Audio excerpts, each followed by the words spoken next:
This is a sports catastrophe production. Hey there, hello there. It's Jeff Cutter now and welcoming you to another sports catastrophe video. And today is on this day thing. And on this day, January 5th, 2011, and kind of thank you, Facebook, for reminding me. But Canada suffered one of the worst losses in championship history when they lost to Russia by a score of 5-3. But that's not the main story. The main story after this. So it's World Juniors time, and as of this taping, the Canadian national team, junior team, is in the finals against the United States, our hated rivals. And the game will be at 9:30 Eastern time. Kind of sucks for Eastern Canadian viewers and all that, but for Western viewers, they're like, hey, we have to live with your 4 p.m. Mountain Time shenanigans. So, like, screw it. So, Canada is in the World Juniors Championship as of this taping.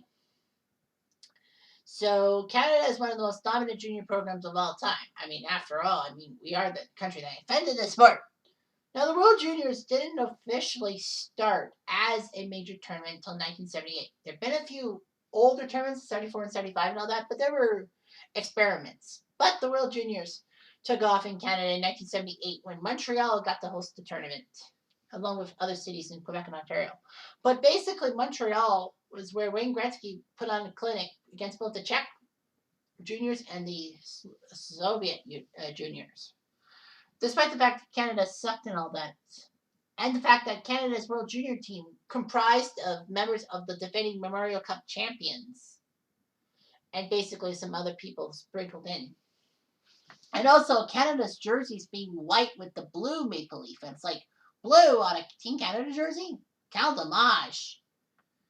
Zut alors. So, anyway, things changed after a disappointing 1981 World Juniors. Canada decided to change it, their way of thinking, called the Program of Excellence. So basically, they picked the best players based on positioning, and not just because they were part of the Memorial Cup champions and all that. So basically, they just picked the best of the best. And, they did pretty good with their stuff. 1982 would prove to be good, as the World Juniors was strangely held in two different countries. Winnipeg got to host games, and so did a few towns in Minnesota, including Bloomington. It was kind of strange. But seeing Canada beat the Soviets at the Winnipeg Arena was huge, because the Soviets usually are good and all that, junior or otherwise. Canada tied the Czech Republic 3-3, and basically the organizers were so unprepared in Minnesota that they forgot to do a Canadian national anthem. So basically, the players sang the Canadian national anthem from their blue line. Canada would not strike gold until 1985 in the Czech Republic. I would say the Czech Republic. No, I guess it was against the Czech Republic. But in 1987, the Canada's juniors team had a black eye, in a sense.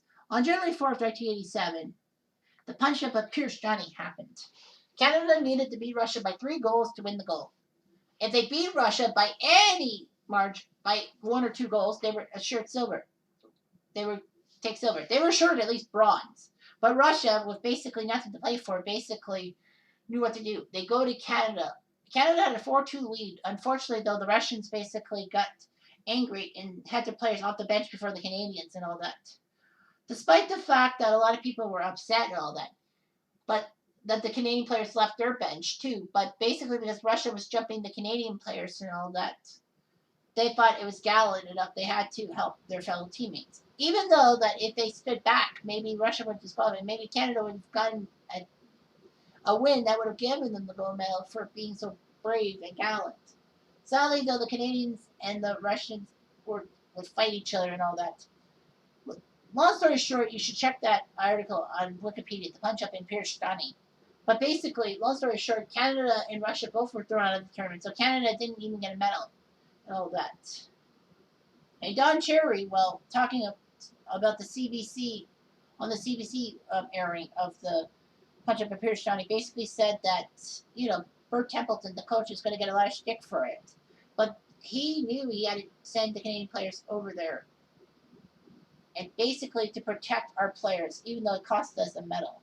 But Brian Williams basically was saying that the Canadians are just as bad as the Soviets because if they hadn't been so bad tempered, then Canada probably would have been given the gold medal.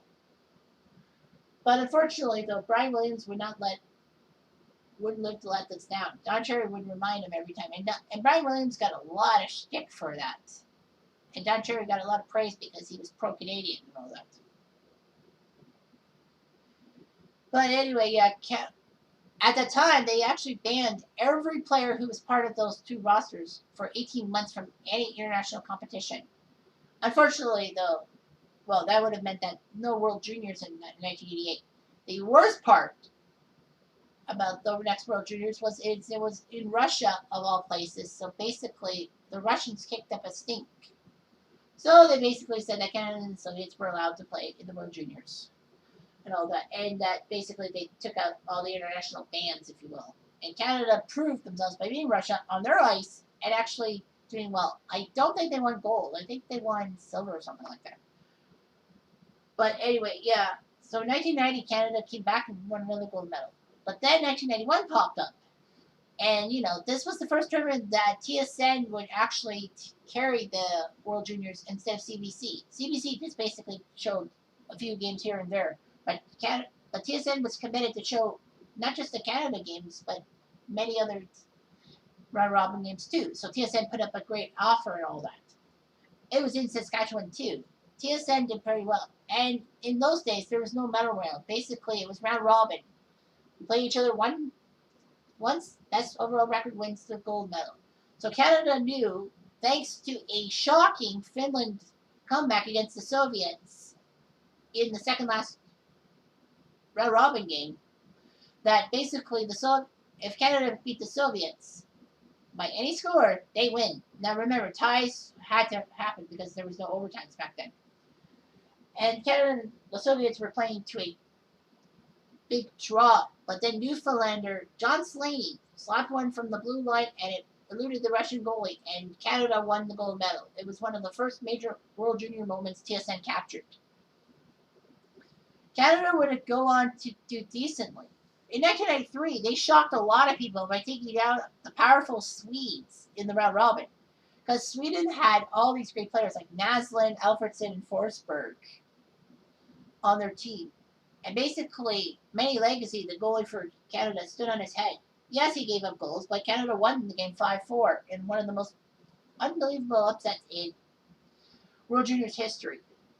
Canada would then go on to get a drive for 5, as 94, 95, well, which was how it read here, 96 and 97, they all won gold medals. So 5 straight gold medals for Canada. And then Canada dropped off the map. They had disappointing World Junior losses in the finals against Russia in 99 and 2003, both in the finals. But one of the worst Canadian losses at that time was 2004, gold medal against the United States. The U.S. had never won a gold medal in the World Juniors. Canada had some great players. Marc-Andre Fleury was solid behind the net, between the pipes. After all, he was the number 1 overall pick in the draft, which was shocking. But basically, Marc-Andre Fleury accidentally cleared a puck right into Braden Colburn's behind, and it flew in the net. Patrick O'Sullivan got credit for the goal. And the Americans won the gold medal 4-3, which was shocking. Thankfully, though, Canada would do much better in the 2005 tournament in North Dakota and actually win the gold medal by pasting Russia in the final 6-1, which is amazing.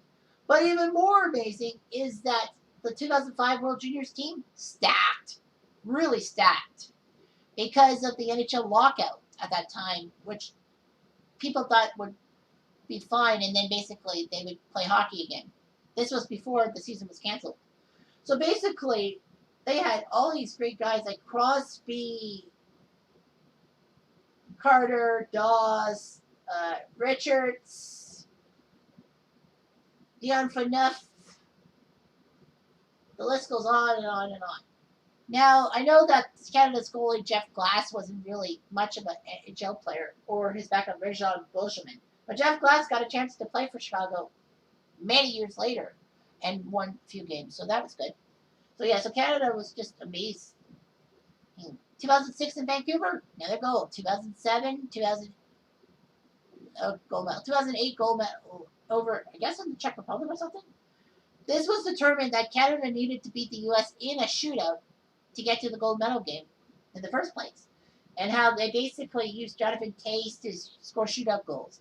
Now, in international play, instead of the NHL stuff, well, it's five-a-side shootout. But after 5 players, you can send whoever you want on the ice unlimited time. So basically, they can go with the same player like 2 or 3 times in a row, something like that. And Taze did it. Although Peter Mueller for the United States actually matched him shot for shot in the shootout, he got stopped by Carey Price, and Canada won the gold medal. Well, Canada got to the gold medal game and won thanks to Kitchener's Matt Halischuk. So basically, yeah. Speaking of Kitchener, they actually hosted a few World Junior games in 1986, but still, the internet doesn't give me any highlights of those games in Kitchener. Like, fuck. I would have loved to see that stuff. But anyway, yeah, Matt Halischuk is the freaking hero in 2008. 2009, Canada had diversity. They came back from a 3-0 deficit on New Year's Day, 2008, to beat the United States in round robin. And then in the playoffs, semifinals, they were looking to be skunked by the Russians. But Russia dumped the puck down the ice for an icing, and basically Canada kept it in line. Filatov had a chance to clear the zone, but he failed. And then the puck found Jordan Eberle, Taze to Eberle. And Eberle was the hero who sent the game in overtime, which Canada won on the shootout. Canada won the gold medal 2 days later, and basically all Canada went nuts. 5 straight gold medals. And then 2010 happened. Never mind the fact that Canada and the United States had to play an epic final. Canada had to score 2 epic goals by, guess who? Jordan Eberle, to force overtime. And then John freaking Carlson came in and scored for the Americans in overtime, giving them the gold medal. Canada has had some mixed results past 2010. 2015 in Toronto and 2017 in Montreal. 2015 in Toronto, when they hosted the final, Canada looked good and all that. I remember being with my buddies watching the game at a pub. All that. I also remember being at a pub in 2017, watching Canada versus US when they were in Montreal, with my buddy Bill. And unfortunately, though, Canada shockingly lost in overtime, and I basically was upset with myself. Oh no, sorry, that was a shootout. And then Canada, a couple of years ago, their captain basically made a gaffe and didn't score on a breakaway or something in overtime against Finland in the quarterfinals, and then Finland scored, and then basically he got a lot of hate from the Canadian fans. But he rose above it. And Canada won the gold medal last year, I believe, in the Czech Republic or something, because, well, they beat Russia, but it was a late equalizing goal by, I forgot who the guy who scored the game-winning goal, but he was the only black player on the Canada squad. According to Byfield, it's black too, but, good for them to give minorities a chance to play for Canada. But anyway, the tournament I want to talk about is the 2011 tournament held in Buffalo. And yes, I'm aware that Buffalo hosted the World Juniors more recently, but 2011 final, Canada versus Russia in Buffalo, you could feel all the Canadian fans piling into Buffalo. Well, after all, Buffalo is close to the Canadian border. So basically, Canada looked good, up 3-0, and then I'm basically like, here we go, Canada is going to roar all over 2010 be damned. And then the floodgates opened. Canada had a 3-0 lead after 2 periods and choked, giving up 5 goals in the 3rd period. Russia won the gold medal, and Canadians were stunned. It's like, holy crap, we just did the worst finals collapse ever in history. And it was true.